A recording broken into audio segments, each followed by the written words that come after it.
Hi everybody, welcome to Sam's Doing Stuff. What am I doing today? Well, we're going to close in this drainage ditch and create a service entrance. So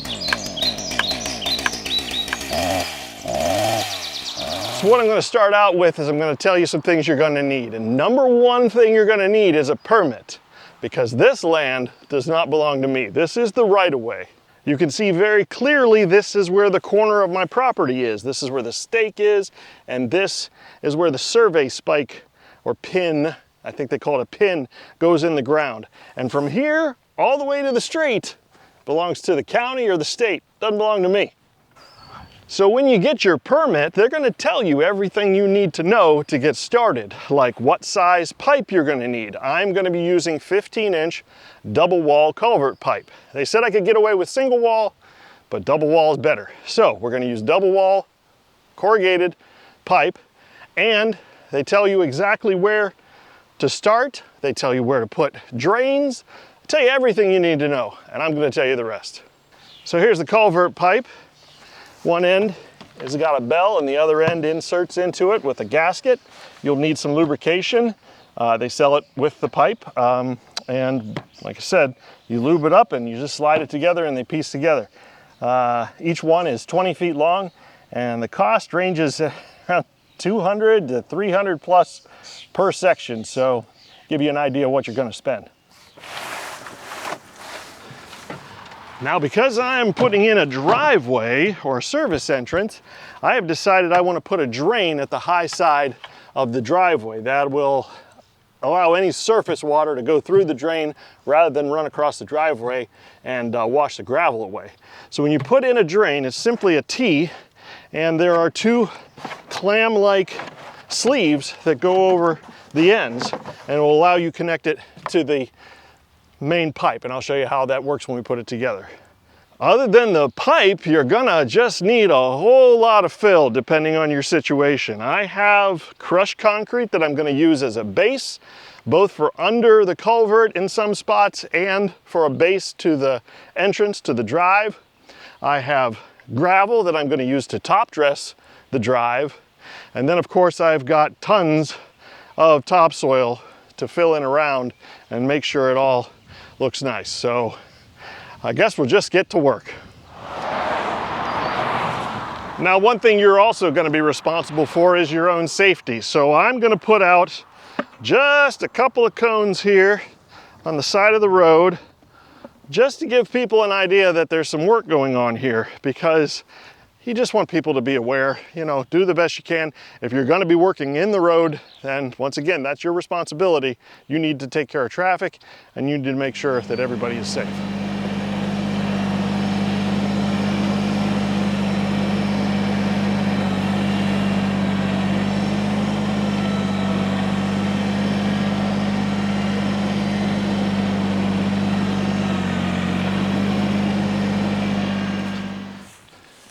Now, you can choose to either do this by hand or rent a machine, or if you have a machine, great. These weigh about 100 pounds each. They're not horrible to lift and move around, but they are kind of awkward sometimes. All right, I'm going to start with the bell end of this pipe right at the property line.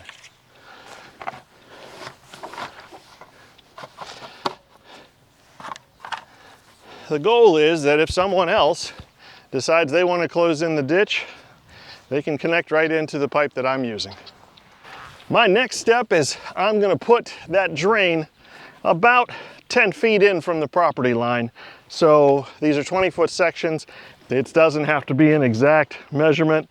I'm going to kind of guesstimate 10 feet's about right here. And I'm going to just use a Sawzall, reciprocating saw, and I'm going to cut in the valley.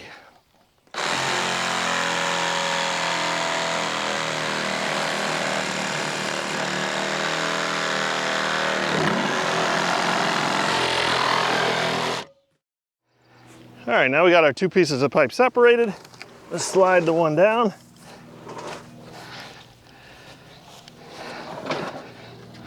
We'll take our drain here, and you may notice there's some tape and stuff on this. This was damaged from an earlier project, but I'm repurposing it. It worked just fine. We're just redirecting groundwater, so it doesn't have to be airtight. So anyway,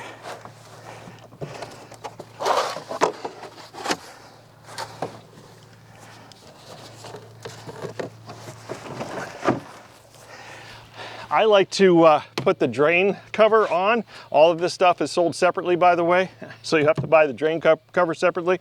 I like to put the drain cover on ahead of time, just because you risk dropping these screws down and everything. Just go ahead and put it on.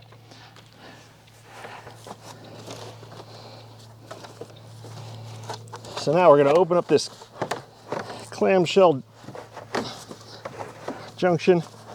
We're going to slide it over 2 ribs.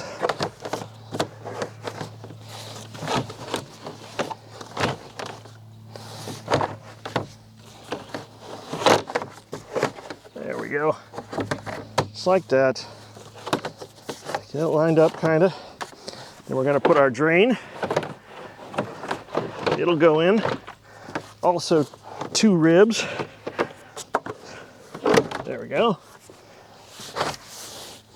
And we're just going to push this together. And where you buy this, they should provide you with some really strong zip ties. You're just going to get your knees on this either side, push it together, and then zip tie it.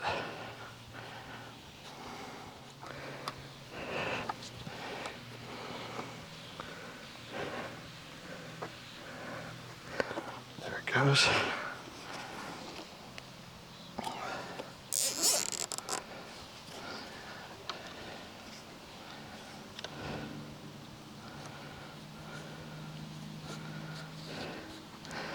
Keep it loose until you get both zip ties in place.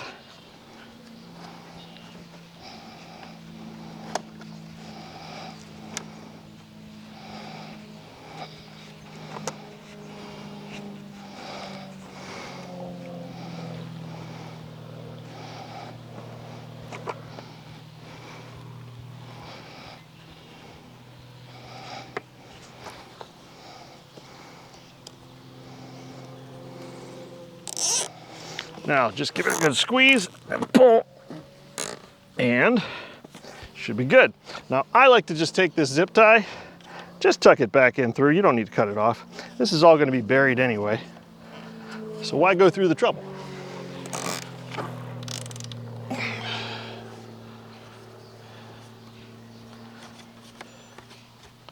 There.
Okay, now as much as I would like to start backfilling this, I can't, because I'm trying to give you a shot here that shows the camera is level and you can see the slope of the road. It's a decent slope.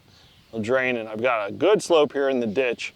The problem is right here. The slope from the road down to the drain is not adequate enough, in my opinion. I'm going to need to dig this ditch out a little bit more and drop that maybe 2 to 3 inches.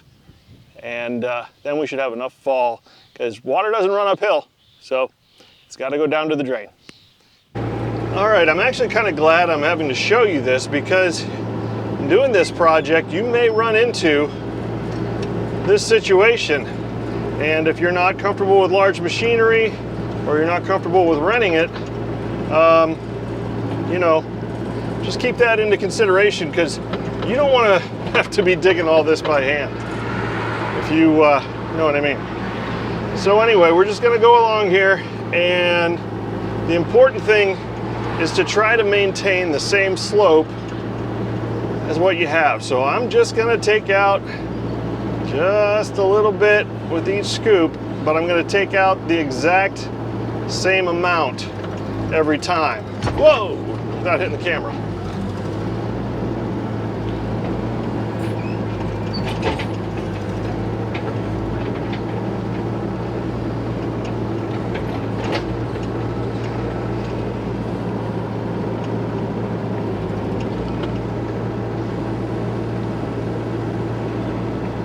Like I say, we want to try and maintain that slope.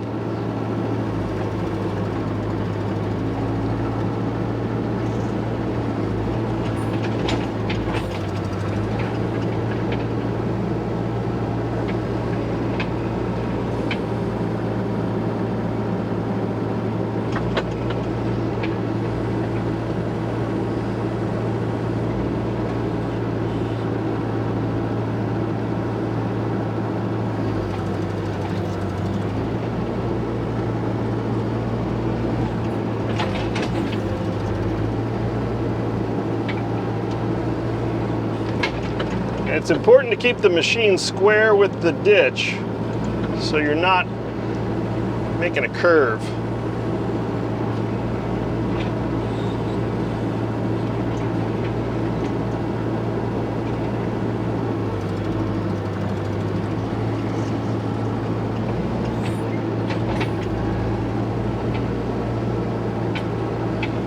See, I didn't take out enough there.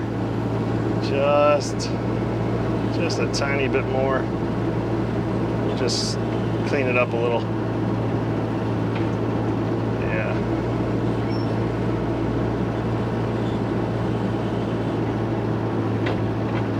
All right, we'll just keep going.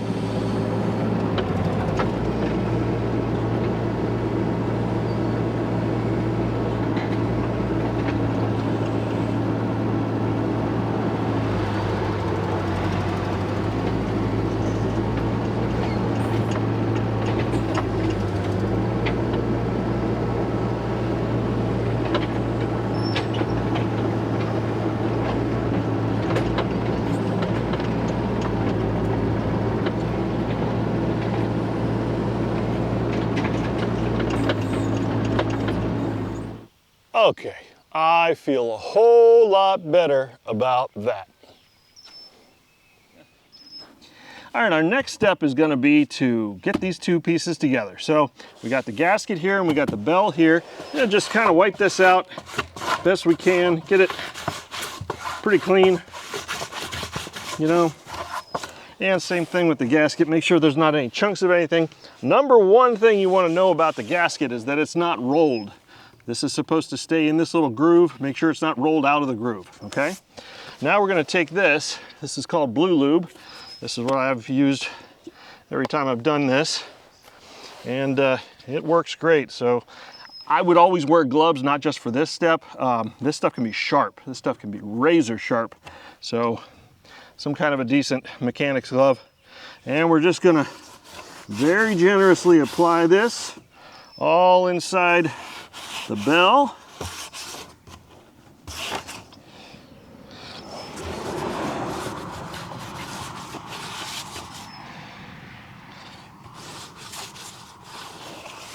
Make sure every bit of it is slippery.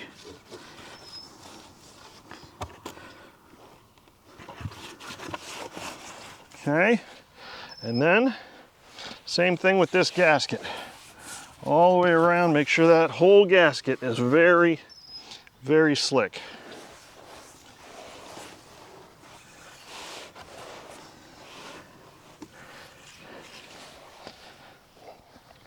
All right, now we're gonna try and line this up as best we can from here. Like I said, these things weigh about 100 pounds each. If you got somebody to help you, it's always nice. I'm gonna get that started like that, so we know that the bell is going over the gasket everywhere. Now we're gonna go to the other end. All right, sun's back out. So if you've got a machine or another person, then you might want to use it. You know, just push on it, and that'll push those two pieces together. But another way to do it is just take a spud bar and a piece of wood big enough to span the opening, stick the spud bar right down next to it, and then give it a push. There you go. That went together very easily. Sometimes they're not that easy, but yeah. Okay, we got one solid piece of pipe. So there it is. The hard work for me, at least, is over. Yeah, all I have to do is backfill, and the tractor's gonna do all of that. We'll go over a little bit of that. The only thing left to really check, make sure your pipe is straight in the trench where you want it to be. I mean, it seems obvious, but I'll say it anyway. And then I'm just gonna use an app on my phone and double check that storm grate, that drain is level. Why do I even check? I mean, come on, close enough.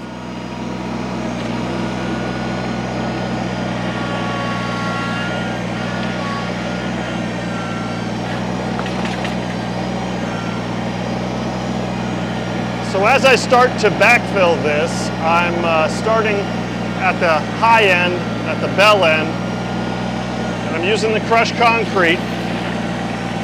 You want to get fill on this as fast as possible because this pipe will float. Ask me how I know.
Well, ladies and gentlemen, there it is. We're gonna stick a fork in it and call that it.